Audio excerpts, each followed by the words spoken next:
सोचिए अगर मैं कहूं कि एक ऐसी रेल परियोजना है जिसका शिलान्यास 2019 में हो गई थी, करोड़ों रुपया का मंजूरी भी मिली, लेकिन लोग आज भी रेल का इंतजार कर रहे हैं। तो क्या आप विश्वास करोगे? आखिर ऐसा क्यों? क्या वह एक चुनावी वादा था? आज हम आपको एक ऐसे ही घटना के बारे में बताने वाले हैं दोस्तों। नमस्कार दोस्तों, मैं हूं दयानंद कुमार यादव और आज हम बात करेंगे झाझा बटिया गिरिडीह रेल परियोजना।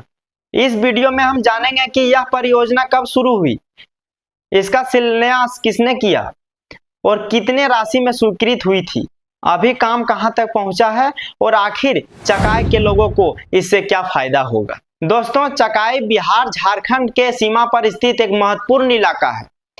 यहाँ से हजारों लोग रोजगार, पढ़ाई, इलाज के लिए झाझा, गिरिडीह, देवघर और दूसरे शहरों की यात्रा करते हैं। लेकिन आज भी लोगों को सड़क मार्ग पर ही निर्भर रहना पड़ता है।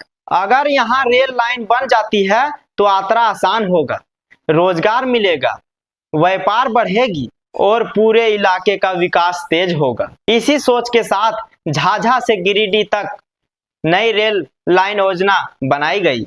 अब दोस्तों, परियोजना के बारे में समझिए कि परियोजना क्या है। यह प्रस्तावित रेल लाइन झाझा से शुरू होकर बटिया चकाई क्षेत्र से आगे गिरिडीह तक जाएगी। रिपोर्टों के अनुसार पहले चरण में झाझा से बटिया लगभग 20 से 22 किलोमीटर तक रेल लाइन प्रस्तावित हुई। इसके बाद बटिया से गिरिडीह तक रेल लाइन बढ़ाई जानी है। इस परियोजना में कई नए रेलवे स्टेशन भी प्रस्तावित बताए गए हैं। अब आते हैं दोस्तों सबसे महत्वपूर्ण सवाल पर। क्या आपको पता है कि 2019 में क्या हुआ था? नहीं पता तो मैं आपको बताता हूं। दोस्तों, 2 मार्च 2019 को तत्कालीन रेल मंत्री पीयूष गोयल ने झाझा बटिया रेल लाइन का पहले चरण का शिलान्यास किया था। दोस्तों, उस समय यह कहा गया था कि झाझा से बटिया तक पहले चरण में रेल लाइन बिठाई जाएगी। रेलवे के किसी भी नई लाइन को बनाने से पहले कई चरण पूरे करने पड़ते हैं।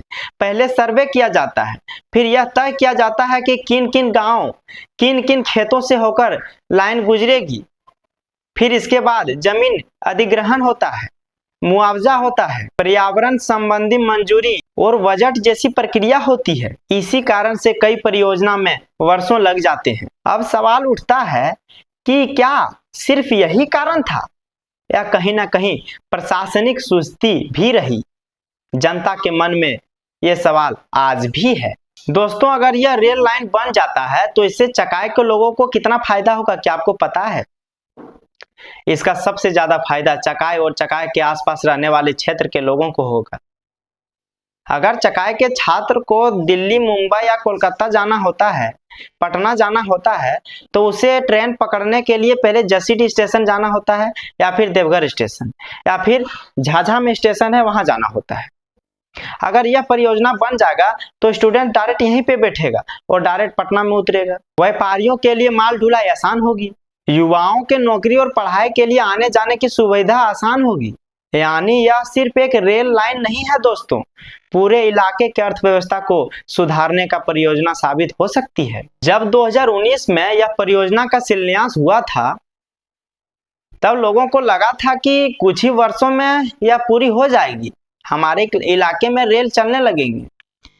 लेकिन समय बीतता गया, 19, 20, 21, 22, 23, 24, 25 और अभी तो 2026 भी खत्म होने वाला है और अभी तक यह रेल परियोजना का कार्य आगे नहीं बढ़ा है। जनता के मन में अभी भी एक सवाल है कि आखिर ऐसा क्यों हो रहा है, यह परियोजना आगे क्यों नहीं बढ़ पा रही है। और यह सवाल सिर्फ चकाई का नहीं, पूरे क्षेत्र का सवाल है। अब दोस्तों, लोगों के मन में एक ये भी सवाल होता है कि क्या यह परियोजना रद्द हो गई? तो नहीं दोस्तों, यह परियोजना पूरी तरह रद्द नहीं हुई है। अभी तक के गतिविधियों के अनुसार यह परियोजना पूरी तरह रद्द नहीं हुई है। समय समय पर बजट, भूमि अधिग्रहण जैसे प्रतिक्रिया सामने आती रही है, लेकिन दोस्तों काम की रफ्तार लोगों के उम्मीदों के अनुसार नहीं रही। यही कारण है कि लगातार जनता सरकार से मांग करती आ रही है कि यह परियोजना जल्दी से जल्दी पूरी की जाए। एक जरूरी बात दोस्तों, इस वीडियो का उद्देश्य किसी राजनीतिक दल का समर्थन या विरोध करना नहीं है।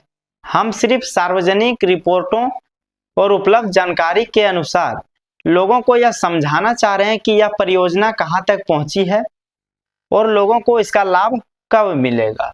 और दोस्तों, यही एक जिम्मेदार पत्रकार और कंटेंट क्रिएटर का पहचान होता है। दोस्तों, आप इस पर क्या सोचते हैं? अपने विचार हमें जरूर बताइएगा। मिलते हैं अगले वीडियो में। जय हिंद, जय भारत।